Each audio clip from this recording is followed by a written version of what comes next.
AI marketing के बारे में सबसे लोकप्रिय परियों की कहानियाँ। जैसा कि हम जानते हैं, जब दुनिया में कुछ बिल्कुल नया दिखाई देता है, कुछ ऐसा जो पहले कभी अस्तित्व में नहीं था, लोग अलग-अलग तरीकों से प्रतिक्रिया करते हैं। कुछ लोग डरते हैं, दूसरे प्रशंसा करते हैं, दूसरों को समझ में नहीं आता है। विभिन्न प्रकार की प्रतिक्रियाएं एक बड़ी सूचनात्मक अराजकता उत्पन्न करती है। सबसे ज्यादा घबराए हुए लोग अपने डर को साझा करना शुरू कर देते हैं और अनुमानों, चूक और गलतफहमियों की संख्या हर दिन बढ़ रही है। इस स्थिति में निश्चित रूप से ऐसे लोग होंगे जिनके लिए जो कुछ भी होता है वह बहुत लाभदायक होता है, क्योंकि वे गपशप फैला सकते हैं जो उनके लिए फायदेमंद है, ताकि लोगों को उन परियोजनाओं के लिए निर्देशित किया जा सके जिनकी उन्हें आवश्यकता है।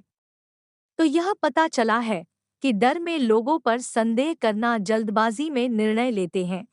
सबसे निंदक लोग दूसरे लोगों के डर से लाभान्वित होते हैं और सबसे सक्षम लोग इन घोटालों और कपटपूर्ण प्रस्तावों से जितना संभव हो उतना दूर हो जाते हैं। तकनीकी विफलताओं और पुनः कॉन्फ़िगरेशन की अवधि के दौरान एआई मार्केटिंग में ठीक यही होता है। अब हम क्या देखते हैं? एआई मार्केटिंग ने दुनिया भर में अपने आसपास बहुत सारे सक्रिय और सक्षम भागीदारों को इकट्ठा किया है। स्वाभाविक रूप से भागीदारों का ऐसा आधार अन्य परियोजनाओं के लिए एक स्वादिष्ट निवाला है, दोनों ईमानदार और कपटपूर्ण। इसलिए स्कैमर्स एआई मार्केटिंग के बारे में लगन से गपशप फैलाते हैं, लोगों को अपने जाल में खींचने की कोशिश करते हैं। इसलिए आज एम रेडियो पर हम ए मार्केटिंग के बारे में मुख्य संदेशों का विश्लेषण करते हैं और जांचते हैं कि उनमें कितनी सच्चाई और कितनी गपशप है। इसलिए परिकथा संख्या एक रोबोट मौजूद नहीं है, वे सिर्फ पैसा इकट्ठा करते हैं।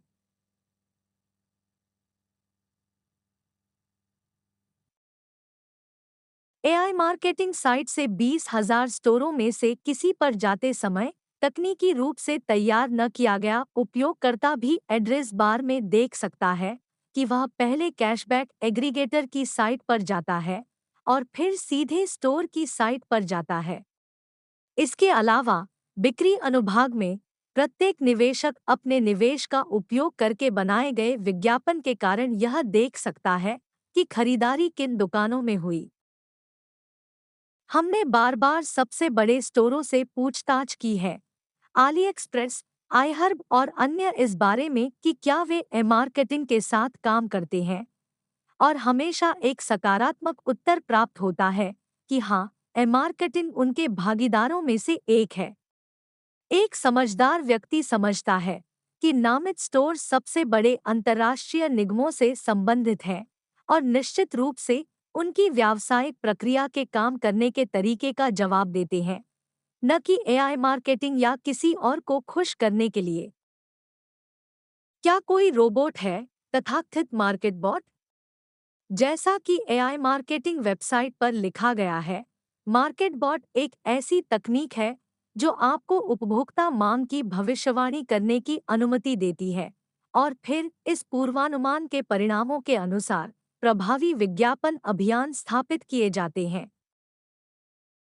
और इससे कोई फर्क नहीं पड़ता कि इस तकनीक को मार्केट बॉट कहा जाएगा या कुछ और, लेकिन यह तथ्य कि विज्ञापन कंपनियां उच्च आय प्रदान करती है, प्रत्येक निवेशक के कार्यालय में स्पष्ट है।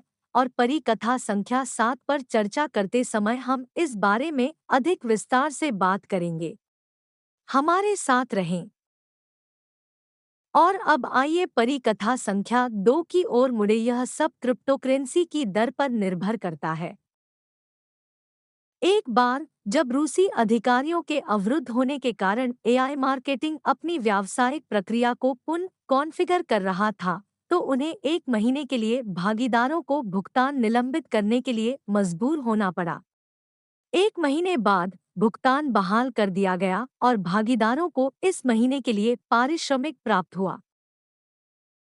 लेकिन समय के साथ ये तकनीकी परिवर्तन क्रिप्टोकरेंसी दरों में गिरावट के साथ मेल खाते हैं।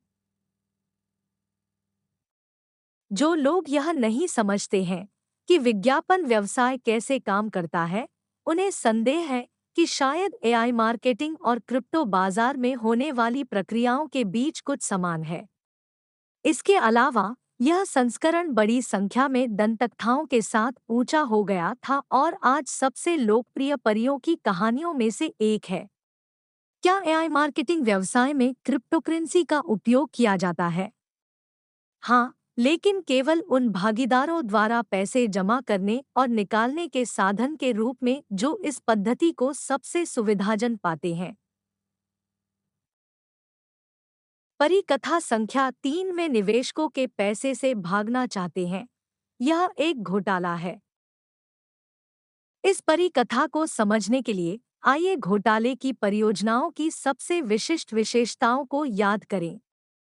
उनकी दो मुख्य विशेषताएं हैं। घोटाले की परियोजनाएं अधिकतम कई महीनों तक मौजूद रहती हैं और कभी-कभी केवल कुछ सप्ताह। घोटाले की परियोजनाएं लगातार सक्रिय रूप से उनमें निवेश की मांग कर रही है। हम एआई मार्केटिंग में क्या देखते हैं? पहला, यह व्यवसाय 5 वर्षों से अधिक समय से अस्तित्व में है।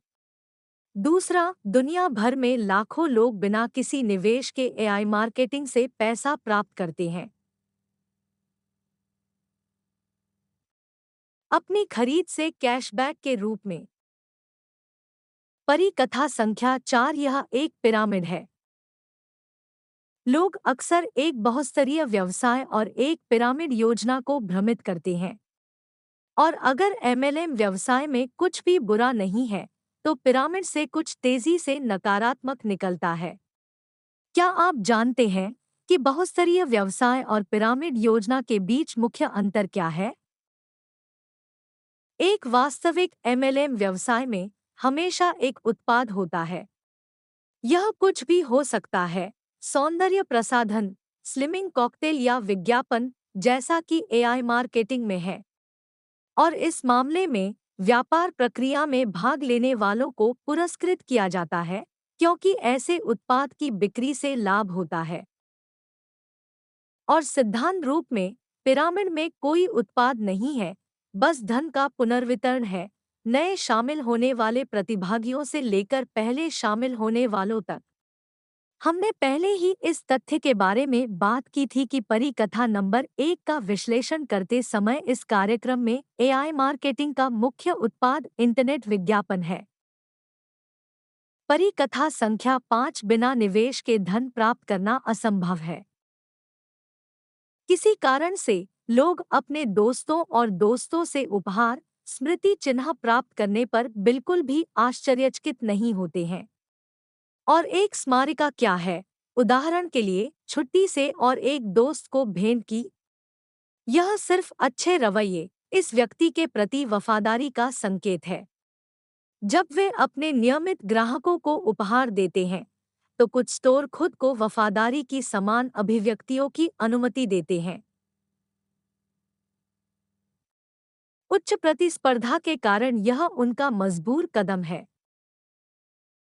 एआई मार्केटिंग जैसी कंपनियों ने इसके चारों ओर एक व्यवसाय बनाया है। वे ग्राहकों को विशिष्ट स्टोर में लाते हैं, उन स्टोर से भुगतान प्राप्त करते हैं और उन्हें ग्राहकों के साथ साझा करते हैं। क्या ऐसे खरीदारों को बिना निवेश के यूं ही पैसा मिलता है? औपचारिक रूप से हाँ, लेकिन गहरे स्तर पर स्टोर ग्राहक को उस विशेष स्टोर को चुनने के लिए भुगतान करता है। इसके अलावा एआई मार्केटिंग में संबद्ध भुगतान क्या उन्हें निवेश के बिना प्राप्त धन माना जा सकता है? अगर आपने किसी को एआई मार्केटिंग में आमंत्रित किया है, तो इसका मतलब है कि आपने अपने दोस्त को आमंत्रित करने में समय और ऊर्जा खर्च की। और ये आपके प्रयासों का भुगतान पार्टनर इनाम द्वारा किया जाता है। वास्तव में यह एक बिक्री प्रबंधक के समान पारिश्रमिक है। परिकथा संख्या 6 वे एनबीओ के माध्यम से धन जुटाते रहते हैं। उन क्षणों में जब एआई मार्केटिंग में तकनीकी विफलताएं होती हैं, प्रतिस्पर्धी और स्कैमर्स कंपनी के कथित आसन बंद होने के बारे में खुशी से बात करना शुरू कर देते हैं। एआई मार्केटिंग के अनुभवी साझेदार पहले ही इस सर्कस को एक से अधिक बार देख चुके हैं, इसलिए जो कुछ भी हो रहा है उस पर वे काफी शांति से प्रतिक्रिया करते हैं। और संदेह करने वाले या अभी भी अनुभवहीन भागीदारों को याद होने लगता है कि ऐसी परियोजनाओं के बंद होने से पहले घोटाले की परियोजनाओं में क्या हुआ था जिसमें उन्होंने भाग लिया था। सबसे अधिक बार अतिरिक्त धन का संग्रह होता है, लेकिन एआई मार्केटिंग के प्रतिनिधि इसके विपरीत तकनीकी अशांति के समय सिस्टम में अतिरिक्त धन जमा नहीं करने के लिए कहते हैं।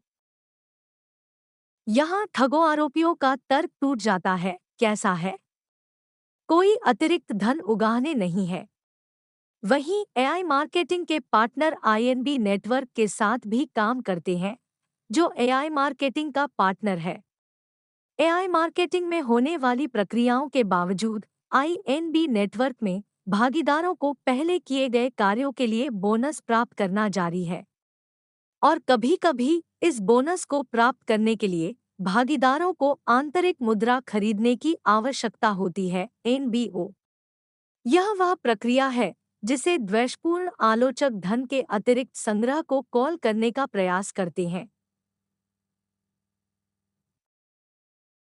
लेकिन यह तर्क आलोचना के लिए खड़ा नहीं होता है, क्योंकि तकनीकी पुनर्गठन के समय कोई भी एआई मार्केटिंग भागीदारों को एनबीओ खरीदने के लिए मजबूर नहीं करता है। यह बाद में किया जा सकता है। सिस्टम पूरी तरह से चालू और बिना किसी जोखिम के। परिकथा संख्या 7, एक वास्तविक व्यवसाय पर इतनी अधिक आय प्राप्त करना असंभव है। और बिजनेस में आपको सबसे ज्यादा इनकम क्या मिल सकती है? बेशक, यह व्यापार क्षेत्र पर निर्भर करता है। और आज यह स्पष्ट है कि व्यवसाय के नए क्षेत्र पिछली पीढ़ियों के व्यवसाय की तुलना में अधिक लाभप्रदता प्रदान करते हैं। उदाहरण के लिए, आईटी पहले से ही तेल से अधिक लाभदायक है। यह उन व्यवसायियों द्वारा स्पष्ट रूप से प्रदर्शित किया जाता है जो पूरी दुनिया में तेल और गैस व्यवसायियों की जगह लेते हैं। उदाहरण के लिए, फोर्ब्स की आज और 20 साल पहले की सूचियों की तुलना करें। सबसे अधिक लाभदायक प्रकार के आईटी व्यवसाय में से एक विज्ञापन यातायात आर्बिट्रेज है। सबसे सक्षम विशेषज्ञ इस पर प्रति माह 200% से 400% कमाते हैं। जैसा कि हम जानते हैं, विज्ञापन यातायात आर्बिट्रेज एआई मार्केटिंग में व्यावसायिक प्रक्रिया का सार है। बेशक, अनुकूलित विज्ञापन अभियानों से उच्च आय प्राप्त करते हुए एआई मार्केटिंग अपने भागीदारों को एक महत्वपूर्ण इनाम देता है। जो लोग चाहते हैं, वे बहुत आसानी से बैठ सकते हैं और इस प्रक्रिया के अर्थशास्त्र की गणना स्वयं कर सकते हैं। और हम निश्चित रूप से ट्रैफिक आर्बिट्रेज विशेषज्ञों को उनके साथ एक साक्षात्कार में पेशेवरों के होठों से सब कुछ सुनने के लिए एमरेडियो में आमंत्रित करेंगे। परिकथा संख्या 8, आई मार्केटिंग एक एमएलएम व्यवसाय है। कुछ साझेदार मानते हैं कि एआई मार्केटिंग एक एमएलएम व्यवसाय है, लेकिन यह एक गलती है। एआई मार्केटिंग में संबद्ध पारिश्रमिक का केवल एक स्तर है। एक स्तर की उपस्थिति बहुस्तरीय विपणन की अवधारणा के अनुरूप नहीं है। वहीं एआई मार्केटिंग आईएनबी नेटवर्क कंपनियों के साथ सहयोग करता है, लेकिन आईएनबी नेटवर्क की मुख्य गतिविधि बहुस्तरीय मार्केटिंग है। लेकिन यह समझना जरूरी है कि यह एक अलग कंपनी है और एआई में क्रेटिंग उपयोगकर्ताओं की कुल संख्या में से केवल 19% ही आईएनबी नेटवर्क सेवाओं के समानांतर काम करते हैं। परिकथा संख्या 9, उनके पास पहले भी घोटाले थे। मार्केटिंग 5 से अधिक वर्षों से विज्ञापन बाजार में सक्रिय रूप से काम कर रहा है। इस समय के दौरान कंपनी के काम में 4 प्रमुख तकनीकी विफलताएं थीं, लेकिन इनमें से प्रत्येक विफलता के बाद काम को पूरी क्षमता से बहाल कर दिया गया और एआई मेकरिंग के भागीदारों को अपना सारा पारिश्रमिक प्राप्त हुआ। निश्चित रूप से अगर वे एआई मार्केटिंग और आईएनबी के अनुसार काम कर रहे थे। नेटवर्क सिस्टम नियम। यदि आप इसके बारे में अधिक जानना चाहते हैं, एम रेडियो पर कार्यक्रम एआई मार्केटिंग का इतिहास सुने। परिकथा संख्या 10। उनके पास मोबाइल ऐप है जिनका उपयोग आप वेबसाइट के बजाय कर सकते हैं। यह सत्य नहीं है। भागीदारों के साथ ब्रीफिंग में एआई मार्केटिंग के प्रतिनिधि ने बार बार रिपोर्ट किया है कि केवल कंपनी की वेबसाइट ही एआई मार्केटिंग उपयोगकर्ताओं के लिए उपलब्ध है। कंपनी के पास एप्पल स्टोर या गूगल प्ले पर प्रकाशित कोई भी मोबाइल ऐप नहीं है। हालांकि अगर हम गूगल प्ले और एप्पल स्टोर की ओर रुख करते हैं, तो हम देखेंगे कि मोबाइल एप्लीकेशन नियमित रूप से दिखाई देते हैं, जैसे कि दृश्य और रंग योजना में मार्केटिंग। सावधान रहें, ये स्कैमर है। कपटपूर्ण योजना का सार इस प्रकार है। उपयोगकर्ता एप्लीकेशन डाउनलोड करता है, उसमें अपने खाते से लॉगिन और पासवर्ड दर्ज करता है। एप्लीकेशन इस डेटा को सहेजता है और इस प्रकार धोखेबाजों को डेटा प्राप्त होता है, जिसके साथ वे उपयोगकर्ता के वास्तविक खाते को एआई मार्केटिंग पर दर्ज कर सकते हैं। वेबसाइट और उसके पैसे का निपटान। एम रेडियो के प्रिय श्रोताओं, यदि आपने मार्केटिंग के बारे में कुछ और सुना है जो आपको संदेह का कारण बनता है, इस मुद्दे पर टिप्पणियों में लिखें और हम निश्चित रूप से इसकी जांच करेंगे और एम रेडियो के अगले संस्करणों में आपके साथ विवरण साझा करेंगे। बने रहें।